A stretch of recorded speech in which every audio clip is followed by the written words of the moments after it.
मैं हाथरस की बेटी बोल रही हूँ। मैं भारत की बेटी बोल रही हूँ। असल में मैं दलित की बेटी बोल रही हूँ। अब आप सुन पा रहे हैं ना मुझे? तब नहीं सुन पाए तो अब सुनिए, पर सुनिए। यूं तो मेरा पैदा होना ही अभिशाप था। एक तो मैं औरत पैदा हुई और दूसरा दलित के घर में पैदा हुई। पूजते होंगे इस देश के लोग कन्याओं को देवी की तरह,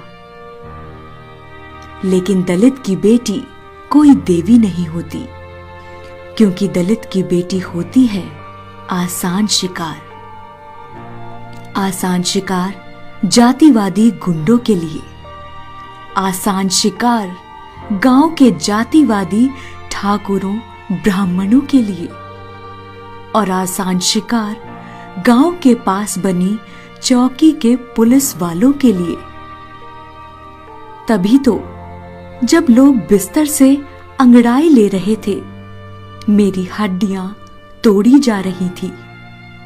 तभी तो जब लोग चाय की चुस्कियां ले रहे थे, मेरी अस्मिता की धज्जियां उड़ाई जा रही थी।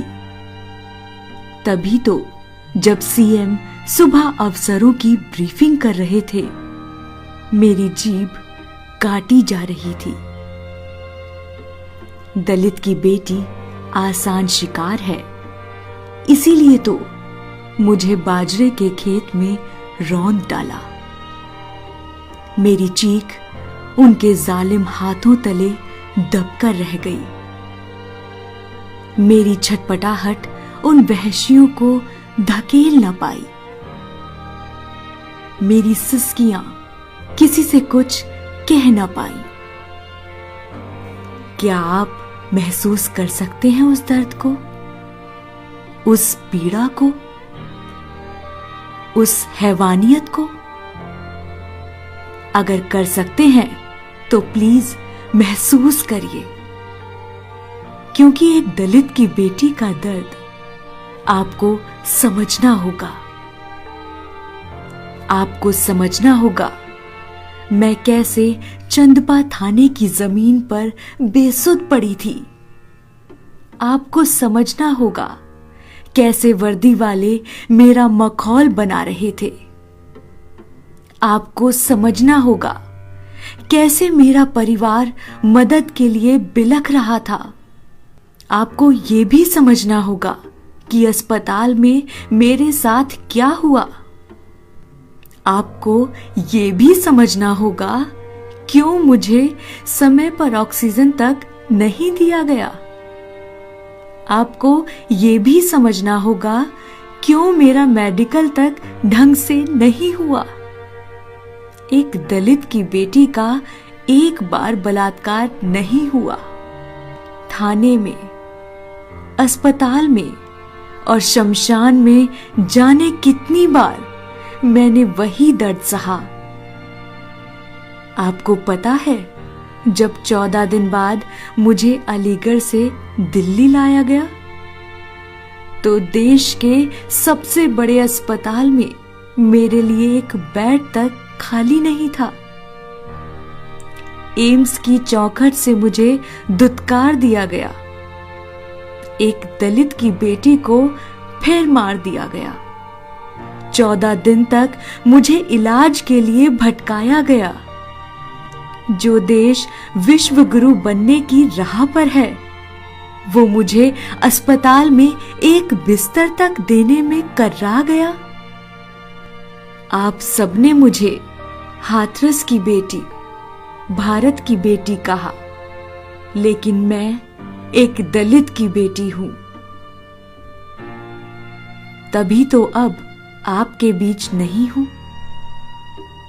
मुझे अकेले में, अंधेरे में, उत्तर प्रदेश में जला दिया गया। मेरे घर वालों को मेरा चेहरा भी देखना नसीब नहीं हुआ। मेरी मां रोती रह गई। पिता कहीं के नहीं रहे। मैं बहुत जानती नहीं थी। मरने से पहले 19 साल की ही थी मैं।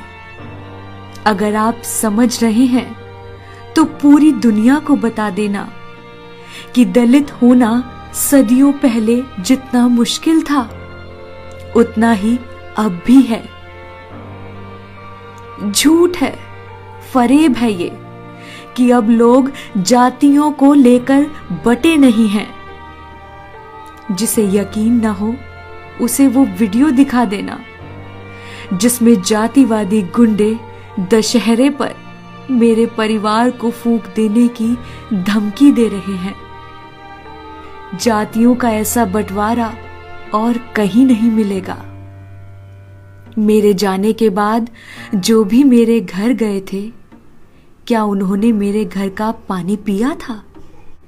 जब मैं जिंदा थी तो शर्मिंदा थी। एक लड़की होने पर, दलित होने पर, नोचे जाने पर। अब मर गई हूं तो मुद्दा बन गई हूं। झूठी तक कहीं जा रही हूं। मुझसे पूछा जा रहा है मैं बाजरे के खेत में क्या करने गई थी। मेरे लिए कहां भारत के लोग इंडिया गेट आएंगे। क्यों ही मेरे लिए मीडिया सत्ता से सवाल पूछेगी कि ऐसे कैसे वो मर गई। मर गई, लेकिन ऐसे कैसे उसे जला दिया गया। मेरे पिता के पिता और उनके पिता अपने पैदा होने के साथ ही अपमान, अन्याय, छुआछूत, असमानता, उपेक्षा झेलते रहे। और जैसे कोई गुण या बीमारी वंशानुगत होती है, वैसे ही अपमान, अन्याय, छुआछूत, असमानता, उपेक्षा मेरे जन्म के बाद मुझ तक भी पहुंची, एक कदम और क्रूर होकर। मेरे पिता को वो ठाकुर जो उन्हें गाली देकर ही बुलाता था, और पिता के पिता को ठाकुर का पिता भंगी चूड़ा कहकर बुलाता था। वैसे मुझे आपकी दया, सहानुभूति नहीं चाहिए, सिर्फ इसलिए कि मैं दलित हूं। मैं भी उसी हाड़ मांस का इंसान थी जिस हाड़ मांस के आप हैं। लेकिन मेरी राख अब खेतों में पड़ी है, उन्हीं खेतों में जहां मुझे मिट्टी में मिला दिया गया था। मेरे साथ तो खड़े होने में भी शर्म आती होगी आपको। आप ठहरे ऊंची जाति वाले, जमींदार, ठाकुर, ब्राह्मण, भूदेव, स्वामी। वैसे याद आता है द्रोणाचार्य मुझे, जो किताब में पढ़ा था मैंने। जिस गांव की गलियों में मेरा बचपन जाति के दंश को देखते हुए बीता, आज उसी गांव के जातिवादी गुंडे मेरे गुनहगारों के साथ खड़े हैं। सत्ता, सिस्टम और ब्राह्मणवाद का घिनौना गठजोड़ गलबहियां कर रहा है। लेकिन याद रखना, फूलन भी दलित की बेटी थी और मैं भी दलित की बेटी हूं।